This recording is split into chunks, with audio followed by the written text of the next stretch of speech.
ভাড়া লইছেন কত বছরের লাগিয়া? কত বছরের লাগিয়া লইছেন ভাড়া? হ্যাঁ, এরকম কোনো কথা হয় না। মানে এটা ধরলো আপনার সরকারি জায়গা, এটা কিন্তু সবাই জানে হচ্ছে এটা সরকারি জায়গা। এন হয়েছে আপনার 711 দাগে 11 শতক সম্পত্তি। 11 শতক সম্পত্তি থেকে আপনার 4 শতক মালিকানা গেছে। 1 নম্বর হচ্ছে বজলু ভাইয়ের নামে একটা খতিয়ান আছে, জনাব বজলুর রহমান। দ্বিতীয় এরপরে আছে মতি মিয়ার ছেলের নামে একটা খতিয়ান। এরপরে আরও অন্য অন্য 2টা আছে। রাস্তা কিছু সংখ্যক নিয়ে গেছে, নিয়ে এসেরা আপনার ওই সম্পত্তিটা মালিকানা দিয়ে গেছে। আর যে সান্নার ফুত সান্নু মারা গেছে, সানুয়ে লিস আনছে মনে করেন 20 বর্গমিটার। সে বলছে যে সে একজন গরিব মানুষ, যেমন আপনি গরিব মানুষ, আমি গরিব মানুষ, অসহায় ওইলে মনে করেন দেয়, চলার জন্য দেয়, যে ঠিক আছে তোমার চলার জন্য দিলাম। এও কি 1 বছরের জন্য, মানে 101 বছরের জন্য একটা ছোটোখাটো ব্যবসার জন্য। এই কিন্তু যারা এই 20 বর্গমিটার আইনা বাজান আইনা, তারা যদি মনে করেন 1 শতক 2 শতক দখল করে রাখে, এটা কি আপনার অনুযায়ী এটা কি রাইট না সঠিক কিনা? না আপনি জরুরি করেন না, মানে সঠিক কিনা?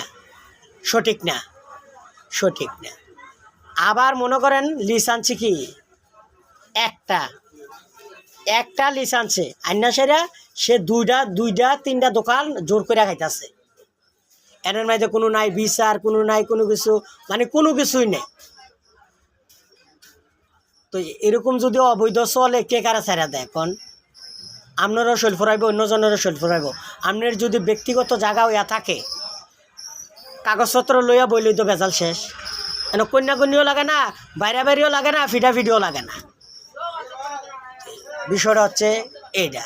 আচ্ছা, আপনি এবার একটু বলেন যে কত টাকা এরা ভাড়া দেন আল্লাহর নাম দিয়ে প্রতি মাসে? 1300। কত দেন? 1300। 1300 টাকা।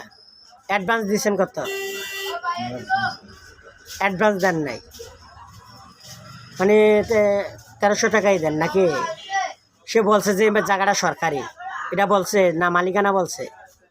না, সরকারি। সরকারি সরকারি আনছে, লিজ আনছে নাকি? তো লিজ দেওয়া একজন ব্যক্তির মাত্র একটা জায়গা লিজ দেয়, একজন ব্যক্তির কি 2 জায়গা লিজ দেয়? এটা আপনি আইন অনুযায়ী আপনি মুরব্বী মানুষ আমার থেকে আপনি জানতেছি। 20 বর্গমিটার এও কোন জায়গা দেয়? সরকারি জায়গা দেয়, মালিকানা তো আর দেয় না। তো এক আমলে মনে করেন খাইছে অনেক, আওয়ামী লীগের আমলে হিন্দু সমাজ তারা